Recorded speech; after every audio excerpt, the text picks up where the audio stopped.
Okay, good morning everyone. This is for G12 Gemini and Virgo. We are now on week 7 for UCSP or Understanding Culture, Society, and Politics. And for this week, the focus would be on socialization. So with this supplemental video, you will be provided with all the guides that you need in understanding socialization at the same time on how you are going to do your activities. And of course, it is also provided for you to have a deepen understanding with the topic at hand. Actually, this is the second to the last topic that we have, although I have told you already that we will be adding a few more topics since the first quarter is extended until December 12. So sayang naman yung mga panahon that you will be idle. And I know that all of you are doing your activities sometimes nga yung iba ahead of time pa. Okay? For those who are lagging behind, you can always ask a classmate or me for an assistant so that I'll know your status with regards to submitting your activity and of course understanding your activities. Okay, so let's start. So please do understand tangible and intangible cultural heritage. Let us try to differentiate that. So when we say tangible cultural heritage, it is a physical artifacts produced, meaning may physical form yung cultural heritage na yon and maintained and transmitted from one generation to another in the society. So ibig sabihin, if it is a tangible cultural heritage, it is preserved, it is maintained, it is placed at one place where everyone can actually have an access to see it, enjoy it, or examine it. Diba? And most of it are in museums, most of it are in national parks, etc. Okay? And then intangible cultural heritage is the practice, representation, expressions, knowledge, and skills that communities, groups, and in some cases individual recognize as part of cultural heritage. So hindi siya nahahawakan pero ginagawa siya, it represents a certain group of people, it represents an ugali of a certain group of people, it represents a belief of a certain group of people that is practiced and at the same time passed from one generation to another generation. And sometimes over time, these beliefs are being modified, these beliefs are being enhanced through generation. But the foundation on how you believe it is actually maintained when it is passed through generations. Okay, so let's have an activity regarding that. Okay, so in your module, you can actually see the list, but I have provided here a picture and an audio for you to be able to appreciate ano ba yung tangible and intangible cultural heritage na nakalisted doon. So, this is the tinalak fabric of Tibuli, yung the fabric, yun yung tinalak. Okay? So, it is, ano to, ang origin niyan ay sa mga Tibuli, minority group in the Philippines. So, we also have here, Adambana ng, balik, Adambana ng Kagitingan, balik na, na matatagpuan sa Mount Samat. So, yung dambana ng Kagitingan na yan is built, maintained, and can be found in Mount Samat. Okay? And then we also have here the Taal Lake and the Taal Volcano. Of course, you're already familiar with it, diba? And then we also have here the Parada ng Lechon o Balayan. It is a festival in Balayan that showcases yung kanilang mga lechon. Okay? So we also have here the Nuno sa Punso. Okay? Is it tangible or intangible cultural heritage? Okay, so Nuno sa Punso. And we also have here the UP Oblation. The UP Oblation is the statue. Okay, that represents yung ano nito, yung culture, beliefs, and ano to, being in the UP itself. Okay, so magkaiba doon sa oblation run ha, kasi that's an activity na ginagawa nila on a yearly basis. So this is the UP oblation. And then we also have here the Valencia Festival of General Trias. Ayan. So it is a festival that showcases yung pagkain, the Valencia. I know you guys knows what Valencia is. And then we also have here the figurines of Paete, Laguna. So alam ko nakakakita kayo niyan dati sa simbahan. Pero ngayon parang konti na lang nagtitinda niyan. But it originally came from Paete, Laguna. Yung mga ganyang ano to, figurines. The ano to, materials are quite different from the common figurines. And it is ano to, original in Paete, Laguna. And then we also have here, ito yung ang dami ko pang pinagtanungan, what's this? Sanghayang Festival in Alfonso, Cavite. I have no knowledge with regards to the word. I was told that it's Makate ang ilong ko. It is a Sanghayang Festival that is ano to, practiced mostly in Alfonso, Cavite. Although, according to someone, this is also an activity and rights ng mga tribes na ginagawa nung mga unang panahon. Kasi ngayon yung mga tribes, they still have those identity, but some of their ano to, way of living have modernized na rin, di ba? So, Sanghayang Festival is done in Alfonso, Cavite. And we also have here the song of Pilita Corrales, yung Maliwanag ang Buwan. Pakinggan natin ng konti.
So sa mga ano niya na lang yan, sa mga buwan ng wika, naririnig or any other patriotic events, di ba?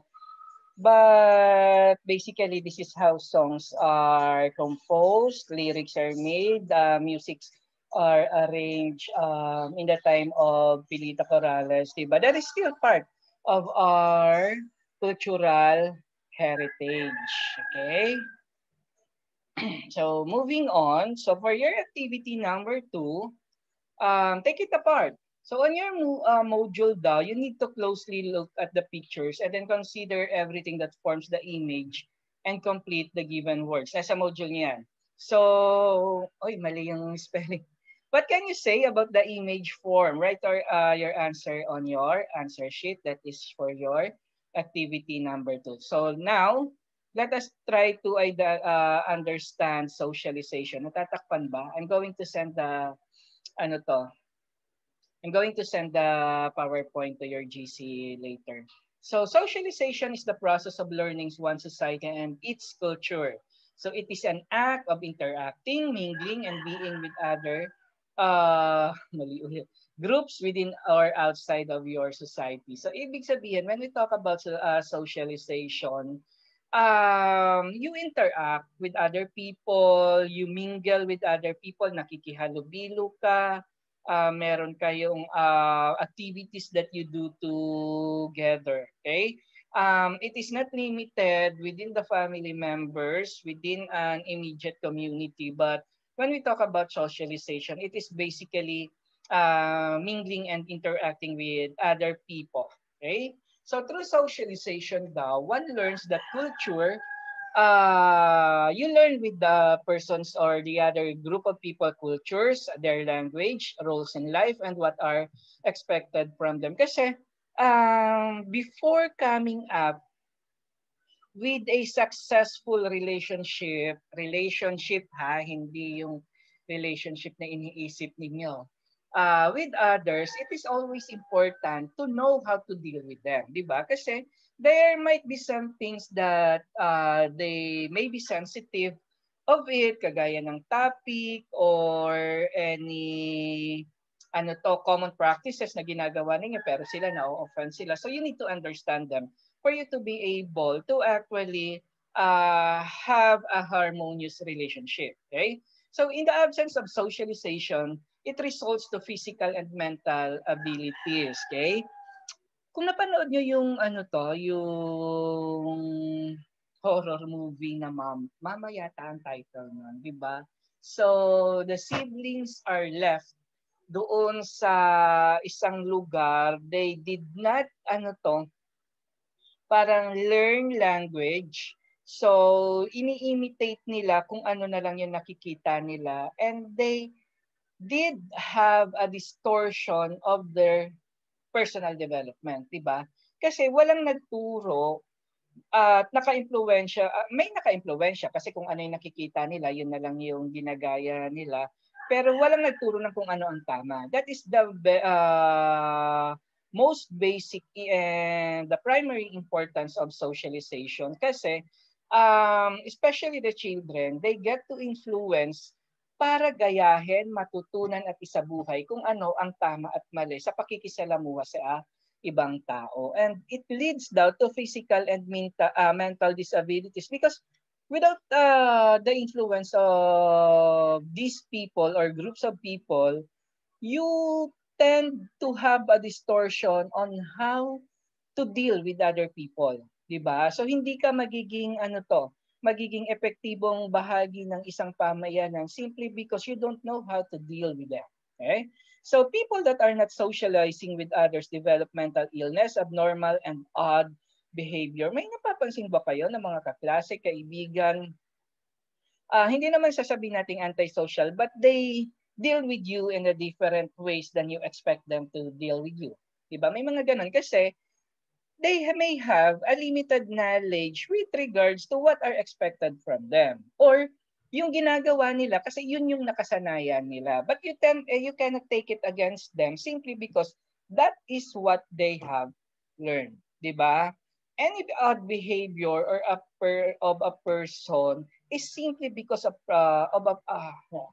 is simply because of it is simply because that they have been influenced with that, di ba? It is a product of the influence that they have gained from their immediate community, di ba? Huwag mo sabihin naman na masyado kang primitive, masyado kang taga-bundok, masyado kang ugaling squatter, kasi ganito ka, no?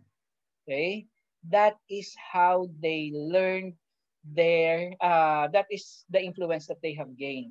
Okay? Doon sa immediate community nila. You can always try to influence them. You can always try to tell them how. Pero of course, it requires effort and time for them to be able to actually adopt. Diba? Doon sa acceptable ways of mingling and interacting with each other. Okay? So, family daw is the first agent of socialization. It is in the family where a person earns his habits, manners, yung mga nakagawian, yung pag-uugali, yung mga paniniwala, at kung paano mag-isip ang isang tao una niya yung natututunan at nakukuha sa kanyang pamilya. That is why it is actually very important na maganda at matibay ang pundasyon ng values, ng influences ng isang pamilya. Kasi kung hindi, like for example, hindi natin sinasabing mali ito ha, pero sinasabi natin this can be improved. For example, sa isang pamilya, they do not regulate yung direct verbal assault. So like pag nagalit ako, mumurahin kita agad. Although to some it's an expression, I am guilty of that, di ba? Pero pag galit ka, nagmumura ka sa isang tao at normal sa pamilya mo yon, you are also going to adopt that kind of behavior sa mga makakasalamuha mo sa labas. Or sa inyong pamilya, it is normal and acceptable that you welcome yung mga taboo relationship. Like for example, normal lang naman si kuya nag-uuwi ng bakla, si ate may jowang bading. Hindi natin sinasabing mali yun. But to some family, that is family. That is a big issue, di ba? But to some, it is not. Bakit? Kasi it has been a normal way of life and an acceptable way of living doon sa pamilya nila. Hindi natin sinasabing mali yun. Okay? It only becomes an issue if the family consider it as taboo or unacceptable. Diba? So, yung kultura ng pamilya actually shapes up massively yung ugali at personalidad ng isang tao. Okay? So, school is also an agent of socialization kasi from the school, you are influenced by your classmates, teachers, administrators, and of course, the friends that you make in the school, di ba? Your experiences in the school shapes up a person to be, especially that it intends to make you a good citizen, di ba? Kasi wala naman yatang school na nagsasabi, normal lang at katanggap-tanggap na kayo ay sumusuway sa batas, na hindi kayo mabuting mamamayan. Walang school na nagsasabi ng ganyan. You are being shaped, molded, and influenced into becoming a good citizen. Okay? So your friends in the school, your peer group, who has the same age bracket as yours and shares your interest and social status, also influences you as a person. Usually naman ang mga nagiging kaibigan ninyo, yung halos kapareho niyong ugali, kapareho ninyo ng gusto, ng interest, yung kapareho ninyong gustong laging nag-ML, yung kapareho ninyong laging gustong kumakain, yung kapareho ninyong gustong laging nag-check ng magagandang babae or gwapong lalaki. That is the kind of peer group that you have, and those people, you observe it, has an almost similar attitude and behavior that you have. Diba? Kasi you get to influence one another. Social media is also an agent of socialization nowadays, diba? With the rise of social media. So it plays a crucial role in shaping a person's personality, the information you get, the interaction with people, the activities you do online influences your personality, di ba? Yung mga pag hard games kayo, yung mga trash talkan na yan, normal lang. Dahil you do it online, you do it with the persons na kakampi ninyo sa mga games or kalaban ninyo, it has become normal to some, di ba? Yung pag-share ng inyong opinion regarding an issue, political issue, environmental issue, o yung pakikichismis ninyo sa buhay ng may buhay, those are the things that you do on social media, and basically without you actually knowing it, it forms part on your personality. Okay? And then let's move on with enculturation. So again, if you have questions, things you need to wanted to clarify, doon lamang po sa ating group chat. So culture is a customary beliefs, social forms and material traits of racial, religious, or social group. So, ibig sabihin, ang culture is basically things or way of living that is practiced by a group or groups of people in a specific community. It makes people different from one another, while enculturation is the process by which people learn the requirements of their surroundings, culture, and acquire value and behaviors appropriate or necessary in that culture. So, ibig sabihin, when we talk about enculturation, you start learning the other person's way of living, the habits, the skills, the beliefs, and then you some of it are inculcated in you.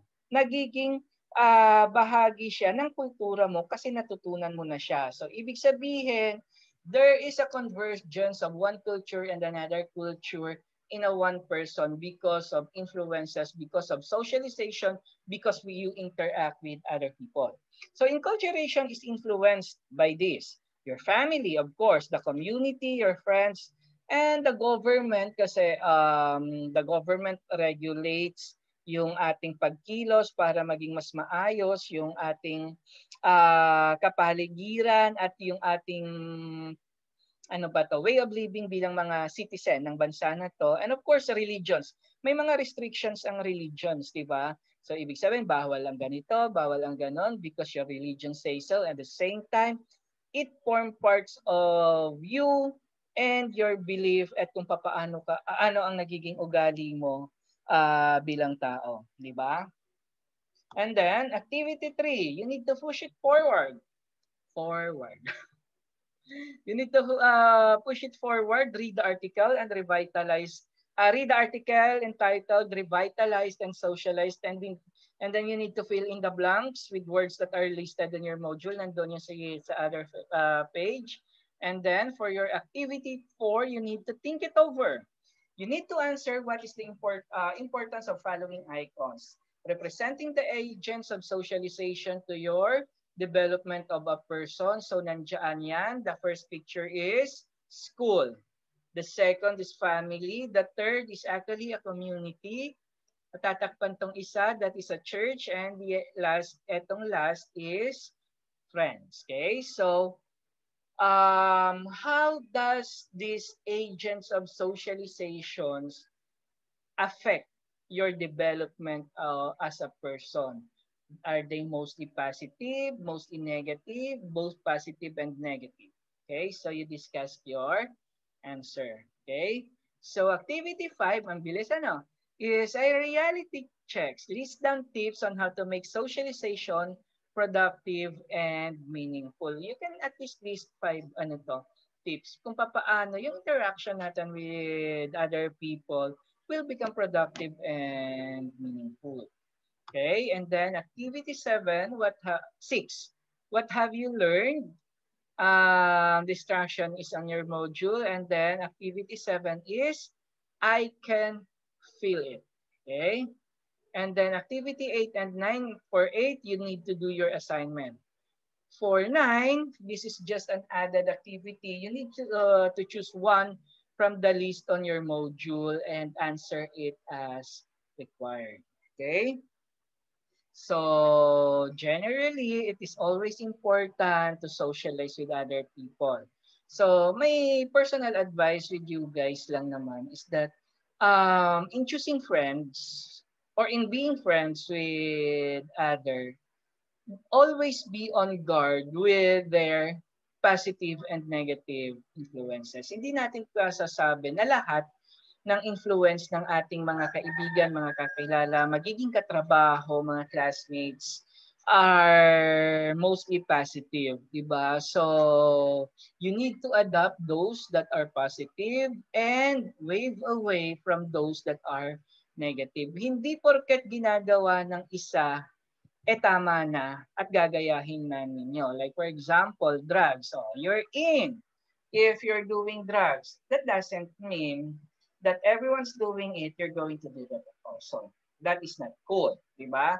Same thing with smoking and drinking. Pero hindi ko sinasabi na masama ang pag-inom at masama ang paninigarilyo. Okay? Although masama sa health, pareho yon, lalo na kung sobra. But since it is regulated by the government, ang sinasabi ko lang naman kasi is, while it is a trend to teenagers like you, ang sa akin lang naman, regulate yourself. Magkaroon ng sariling disiplina. Kasi unang-una, wala pa kayong personal na kita, ang ginagamit yung pambili ng pang-inom ninyo ay yung nanggagaling pa sa mga magulang ninyo, pati yung panigarilyo ninyo, na pwede namang sanang iambag para doon sa kabuhayan muna ng ano to, pamilya, 'di ba?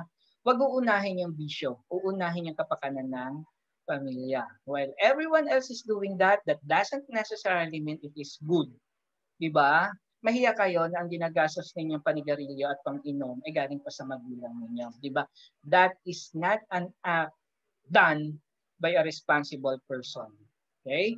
Saka nyo na gawin yan kung talagang meron na kayong pantusto sa bisyo nyo. Pero mas maganda kung wala pa rin kayo magiging bisyo. Yes. Okay, so if you don't have question, pero yung question doon lang sa GC natin, thank you everyone. You keep safe. Announcement will be posted as to the methods of retrieving, hopefully this week, meron ng retrieval ng inyong mga answer sheet. Sana lang maging maganda yung panahon. Everyone keep safe. Marami tayong kinakaharap ngayon. COVID, napakaraming bagyo. I hope everyone's doing okay after all the bagyo kasi meron dito mga binaha, di ba? So, you keep safe. Maging mabuting tao muna bago ang lahat. Okay. Thank you everyone.